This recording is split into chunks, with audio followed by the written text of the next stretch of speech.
بسم اللہ الرحمن الرحیم۔ قرآن پاک کا 9واں پارہ سورہ اعراف کی بقیہ آیات 119 اور 14 رکوع پر مشتمل ہے۔ یہ مکی صورت ہے۔ سورہ انفال یہ مدنی صورت ہے۔ اس کی 40 آیات اور تقریباً 4.25 رکوع یہاں مذکور ہیں۔ چنانچہ اس پارے میں 159 آیات اور 18.25 رکوع ہیں جو یہاں ذکر کیے گئے ہیں۔ مقصد نبوت کو جان لیجئے کہ لوگوں کو پستی سے نکال کر باعزت زندگی دینا، یہ نبوت کا مقصد ہوتا ہے۔ لوگوں کو انصاف پسند بنایا جائے، ان کی زندگی میں نظم و ضبط پیدا کر دیا جائے، ان کی غلامانہ ذہنیت کو دور کیا جائے، ان کے اندر سے بدکرداری دور کی جائے، ان کے حقوق اور فرائض کے درمیان توازن قائم کیا جائے۔ اب ایسی صورت میں جو لوگ قبول نہ کریں، اس مقصدیت کو نہ پائیں، اللہ پاک نے اس بارے میں انہیں جانوروں سے بھی بدتر کہا۔ سمجھ بوجھ اور دیکھنے کے تمام تر احساسات سے نوازے جانے کے باوجود بھی جب انہوں نے حق کو قبول نہیں کیا تو ان لوگوں کو جہنم کا ایندھن کہا گیا۔ حضرت موسیٰ علیہ السلام کی قوم کا بہت تفصیل کے ساتھ ذکر ہے۔ مختلف اوقات میں ان پر جو انعامات اللہ پاک کی طرف سے ہوئے ان کا ذکر ہے۔ موسیٰ علیہ السلام کا واسطہ 2 قسم کے لوگوں سے پڑا، ایک فرعون اور اس کے درباریوں سے اور دوسرا بنی اسرائیل سے۔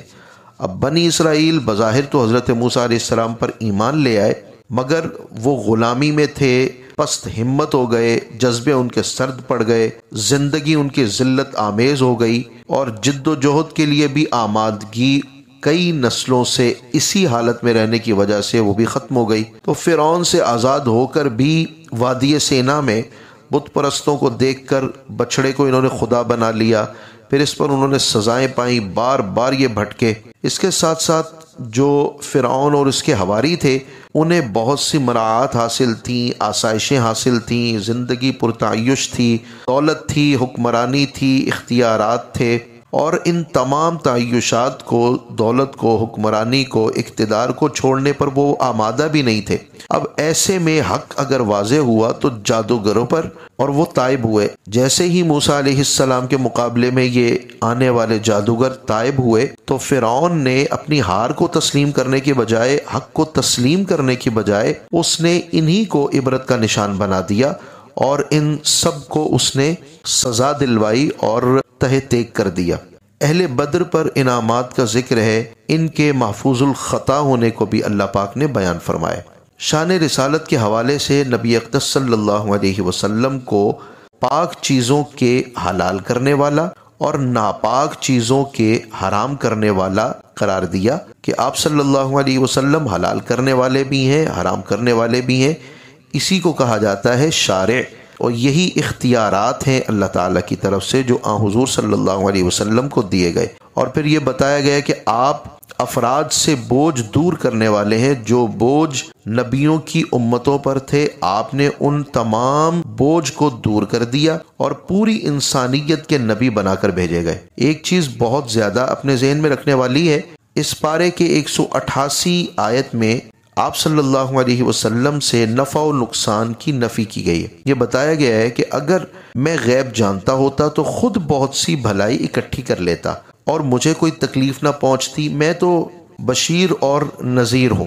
اب یہ جان لیجئے کہ یہ نبی اکرم صلی اللہ علیہ وسلم کی شان کو گھٹانے کے لیے قرآن کی آیت نہیں بیان ہوئی، بلکہ یہ در حقیقت آپ سے الوہیت کی نفی ہے کہ لوگ نفع اور نقصان کو دور کرنے کے حوالے سے، علمی حوالے سے کہیں خدا نہ سمجھ لیں۔ تو نفع و نقصان میں اور علم میں کہ مستقل اختیار اللہ تبارک و تعالی ہی کے پاس ہے، میرے پاس نہیں ہے۔ جو کچھ بھی ہے میرے پاس یہ سب اللہ تعالیٰ کی عطا ہے، یہ اس چیز کا اظہار ہے۔ اور نفی حقیقت میں الوہیت کی گئی ہے، الہ ہونے کی، معبود ہونے کی، کہ میں سب کچھ ہونے کے باوجود بھی اللہ کا بندہ ہوں۔ اور پھر اس آیت کریمہ کو پڑھیے، 188 نمبر آیت، اس میں مذکور ہے الا ما شاء اللہ۔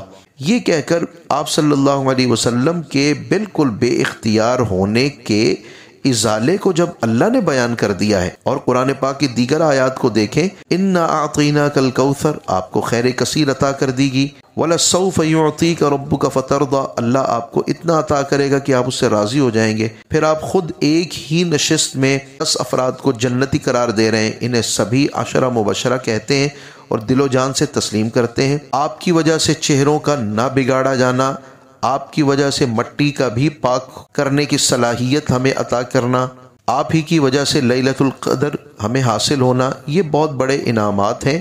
ان کو ذہن میں لازماً رکھنا چاہیے جب آپ ایسی آیات مبارکہ پہ پہنچیں۔ تیسری بات یہ ہے کہ یہ جو کچھ بھی کہا گیا کہ میں نفع نقصان کا مالک نہیں، میں اپنے سے تکلیف نہیں دور کر سکتا، یہ ساری بات تواضع کے طور پر ہے، عاجزی کے طور پر ہے کہ جب امت کے افراد پر اللہ تعالیٰ کی عطائیں ہوں، نوازشات ہوں، تو وہ رسول اللہ سے بڑھ کر تو نہیں ہے۔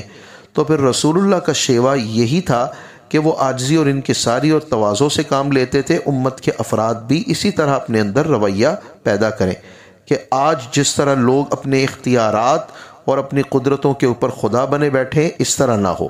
چوتھی بات یہ کہ یہ غیب عطا کیے جانے سے پہلے کی آیت ہوگی، ورنہ اللہ پاک نے فَلَا يُظْهِرُ عَلَى غَيْبِهِ أَحَدًا إِلَّا مَنِ ارْتَضَىٰ مِن رَّسُولٍ، وہ بھی ذکر فرمایا کہ اللہ اپنے غیب پر کسی بھی عام آدمی کو مطلع نہیں فرماتا، ہاں اپنے جس رسول کو چن لیتا ہے اس کو وہ عطا فرماتا ہے۔ تو سب سے زیادہ چنے ہوئے رسول ہمارے آقا صلی اللہ علیہ وسلم سے بڑھ کر ہیں کوئی؟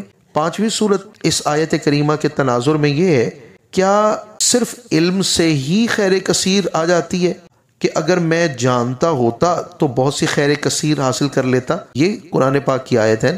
تو جان لیجئے کہ جو علم خیر کثیر والا ہو اور نقصان کو دور کرنے والا ہو، وہ علم ذاتی ہوتا ہے، اور حضور کے پاس جتنا بھی علم ہے اول تا آخر وہ سب اللہ تعالیٰ کی عطا ہے، وہ ذاتی نہیں کہا جاتا۔ اس کے علاوہ آپ صلی اللہ علیہ وسلم کی مخالفت کرنے والوں کے لیے اللہ نے شدید عقاب کا ذکر کیا۔ رسول اللہ کے بلانے پر فوراً حاضر ہونے کا حکم ہے، خواہ کوئی نماز کے اندر ہی کیوں نہ ہو۔ بدر میں کافروں کی طرف جو آپ صلی اللہ علیہ وسلم نے مٹی پھینکی اور ان کی آنکھوں میں پڑی، تو اللہ نے اس مٹی کے پھینکنے کو اپنی طرف منسوب کیا، وَلَكِنَّ اللَّهَ رَمَا کہہ کے۔ مجموعی عذاب آپ صلی اللہ علیہ وسلم کے وجود اقدس کے سبب سے نہیں آتا، اس کا بھی ذکر اللہ پاک نے اس پارے کے اندر کیا ہے۔ اگر ہم احکام کو دیکھیں تو چند احکام جو ذکر کیے گئے ہیں ان پر ایک دائرانہ نظر اس طرح سے کہ قرآن کی تلاوت کے وقت خاموشی اختیار کی جائے۔ اب یہ تلاوت باجماعت نماز میں ہو یا نماز سے باہر ہو، اس کا لحاظ اور خیال کرنا چاہیے۔ جب قرآن پڑھا جا رہا ہو اسے سنا بھی جائے اور خاموشی بھی اختیار کی جائے۔ ذکر رب میں تضرع، عاجزی، انکساری، پوشیدگی یہ اللہ پاک نے پسند کی ہے، اور اس ذکر عالی سے غفلت برتنے سے اللہ پاک نے منع فرمایا ہے۔ شیطانی کچوکے لگیں تو اللہ کی پناہ مانگنے کا حکم ہے۔ آپ احادیث کا مطالعہ کیجئے، نبی اکرم صلی اللہ علیہ وسلم نے مرض سے، بد اخلاقی سے، ظلم سے، لا علمی سے اور اس طرح کے بہت سے امور جنہیں ہم کچھ رذائل میں شمار کرتے ہیں، آپ صلی اللہ علیہ وسلم ان سے اللہ کی پناہ طلب کیا کرتے۔ اللہ رسول سے خیانت کی ممانعت ہے، اسی طرح باہمی روابط اور تعلقات میں بھی ہم آپس میں بھی ایک دوسرے سے خیانت کریں، یہ بھی منع ہے۔ اولاد اور اموال کو آزمائش کہا گیا، یہ 9ویں پارے کے چند احکام اور اس کے مختلف مضامین تھے جو سورہ اعراف اور سورہ انفال کی روشنی میں ذکر کیے گئے ہیں۔ اللہ تعالی ہمیں قرآن پاک کا فہم اور اس کی محبت عطا فرمائے۔